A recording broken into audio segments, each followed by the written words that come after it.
Okay, let's look at the homework 4.2, 4.3, problem number 15. Right? So we have a function given y equals a quantity 9 plus 4x minus 3x squared times e to the x. And we want to find the derivative of that. Right? So let's do that. Alright, here we need to use a product rule since you have, this is the first guy. So here, this is our first guy. And this is our second guy, right? You can call this guy F and you can call this guy G, right? Alright, we take the derivative using the product rule. So y prime is going to be equal to, right, derivative of the first guy. So derivative of 9 is 0. So I'm not going to write anything down. Derivative of 4x is 4, right? Derivative of negative 3x squared would be, let's say 2 times negative 3 is negative 6. Then you have x, right, times second guy, so which is e to the x, right, plus first guy. So I'm not going to do anything to it, just to write it down. So 9 plus 4x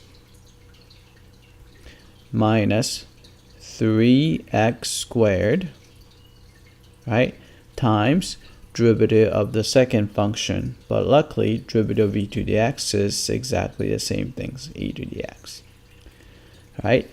Then since e to the x is in common, we'll factor that out. So e to the x here, right? So e to the x here and e to the x here, right? Factor it out. Then what's left is going to be, right, let's put the constant term together. You have 4 here and we have 9 here. So 4 plus 9 is 13. All right, and then you have a negative 6x and a positive 4x. So that's going to be negative 2x. Right?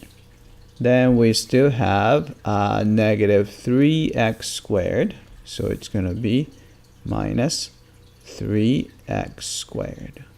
Right? So this is the first derivative of the given function. All right? So let's type it in. All right? So the derivative we found was right, quantity 13 minus 2x minus 3x squared, and then you have e to the x. Maybe I should use this e to the, oops, right here, right, e to the x. All right, so let's check the answer. All right, we got that. All right, that's it. I hope that this was clear.